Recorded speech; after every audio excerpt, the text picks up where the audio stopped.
If anybody's wanting to know, part of the service came out of this book, and it's a worship book called The Shepherd King. And it's a daily devotional book, and I found it very, very inspiring.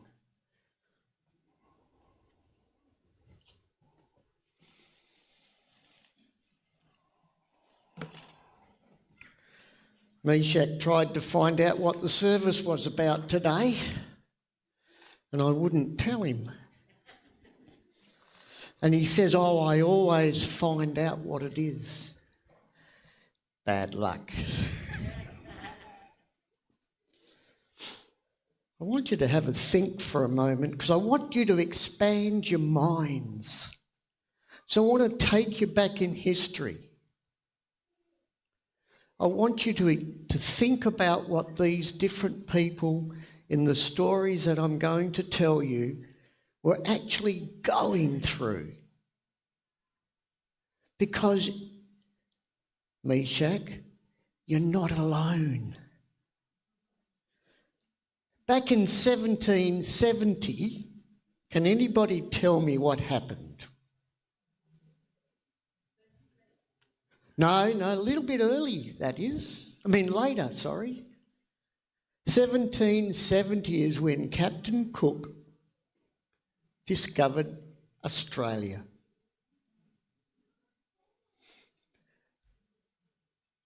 Ten years later, the government of the day decided that they were going to try this New South Wales experiment. And Carolyn's grandmother, or great-great-grandmother, was loaded on the ships. Where are you, Carolyn? I've lost you, love. Oh, she's gone. She's done a runner on me. I didn't know that you had family on the First Fleet. It wasn't the 72-year-old lady, was it? Oh, a Marine. Well, I can tell you about that. But let me just tell you a few things about Arthur Phillip. He was born in 1738.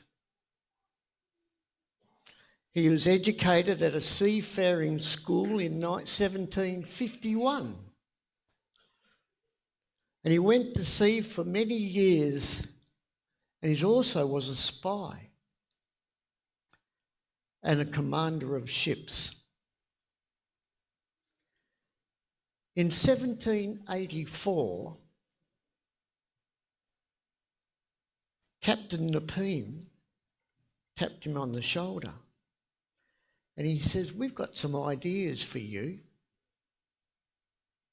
And the government of the day gave him a job to go and start a settlement in Australia 10 years after Captain Cook. Captain Cook and Banks pushed Australia. They kept saying how wonderful it was, how fantastic it was.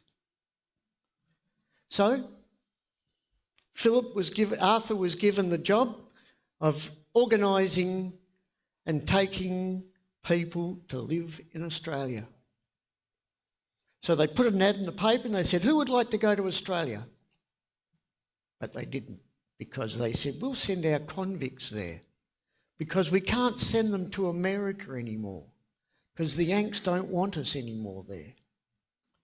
So his job, just think about what he had to do. There was a country that he hadn't been to. There was a country that he only got told that it was supposed to be really fertile, wonderful place to live. So he had to plan things. What would he have to plan? How to get them there? Oh, well, hang on.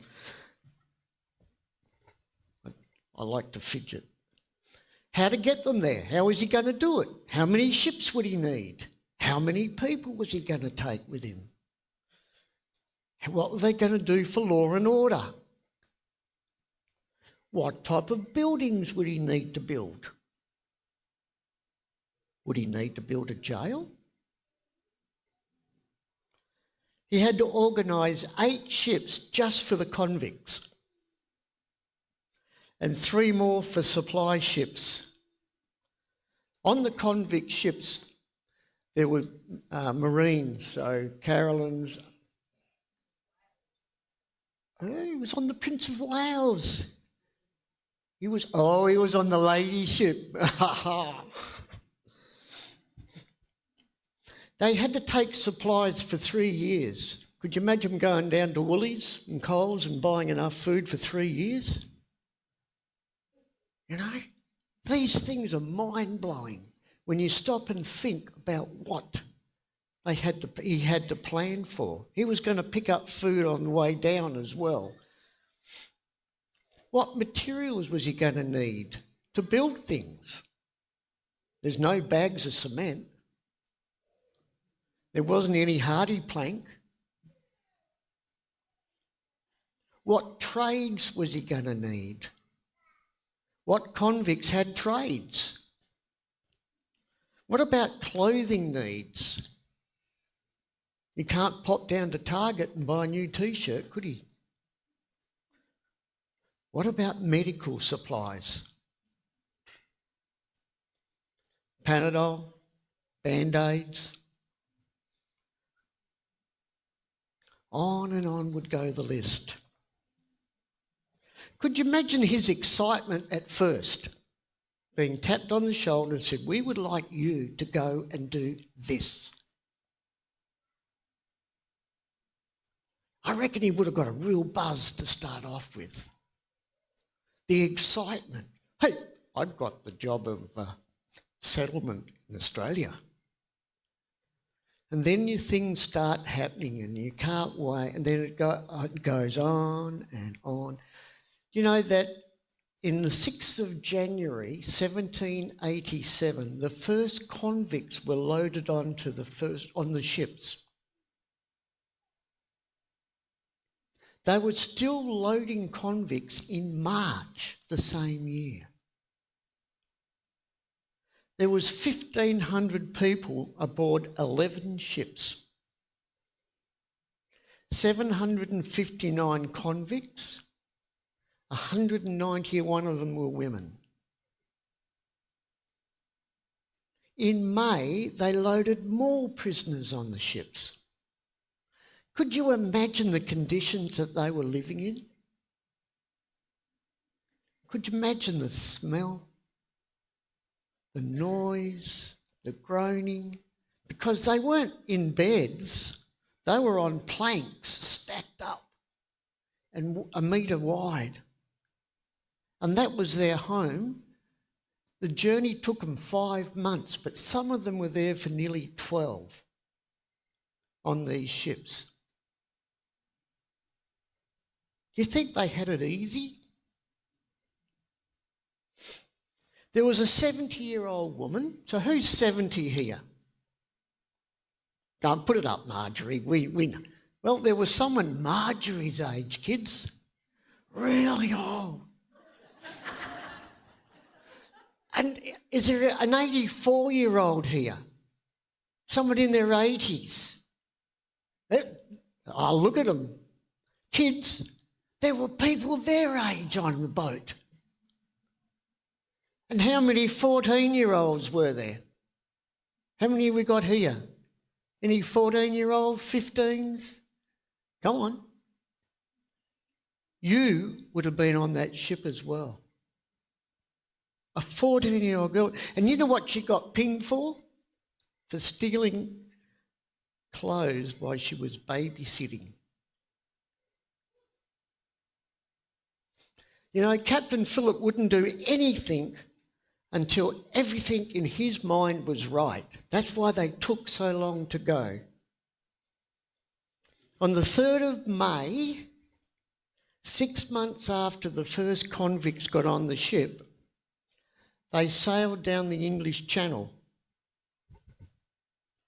heading to Australia. Could you imagine the excitement at the end of it all? You know, you got them all on, we're ready to go.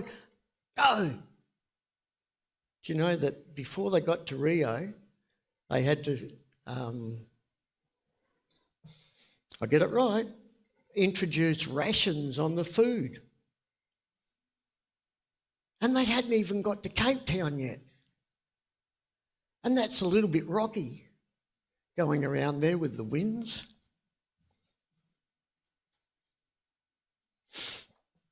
The 11th of November, 1787, they saw land. Could you imagine the guy up in the crow's nest? Land ho! And you would have been really excited, wouldn't you? Because you've been on these stinking ships, some for nearly 12 months, but at least 5 months. They'd been living in these squalors, and someone says, there's land at last.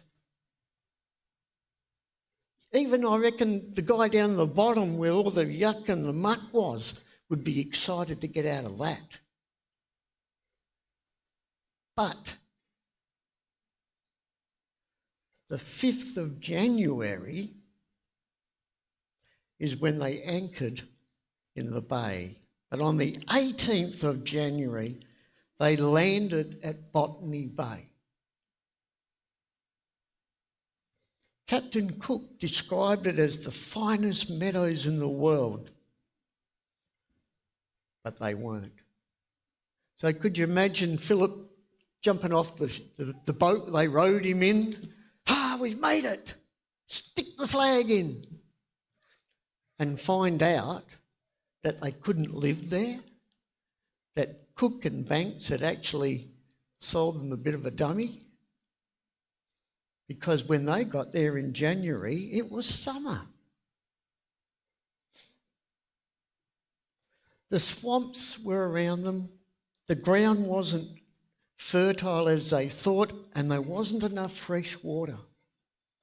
So could you imagine the disappointment in Arthur as he's thinking, what have I come to?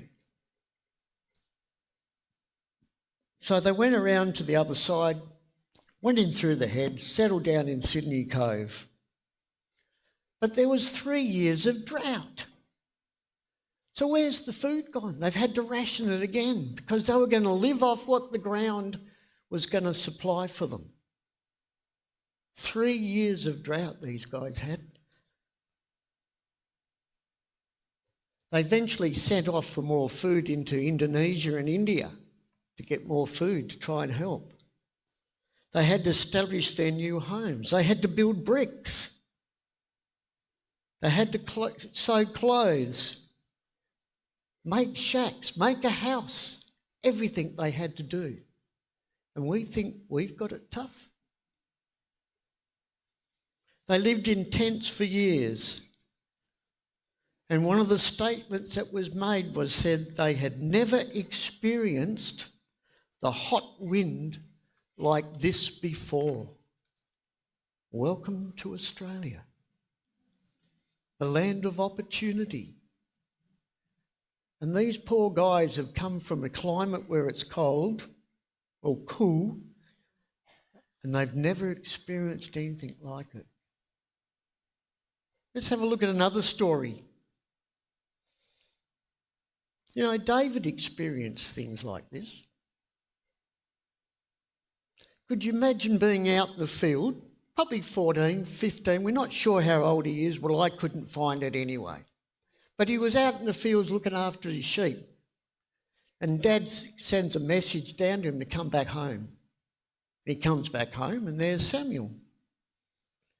Could you imagine the excitement when they had anointed him as king of Israel? But he couldn't tell anybody. Wouldn't you be busting to say something? But he had to keep it a secret for years. Can you keep a secret for years? You know, he'd killed lions and bears. How many people here have killed a lion or a bear? No. But could you imagine what he had to go up against? But God helped him, didn't he? You know, he goes off to see his brothers, only to see the Israelite army sitting there unable to take on Goliath because everyone was scared of him. He also finds out here that his brothers hated him. You got family that you've got problems with? He finds a king not prepared to trust and take this guy on. So David says, I'll do it.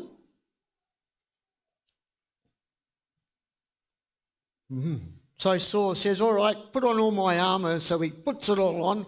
And that stuff, when you see pictures of it, is not comfortable. And he wasn't used to this. So then he chucked it all off. And he took some stones and went down and chopped this guy's head off. And he holds it up. Could you imagine all the coming out? But God was with him.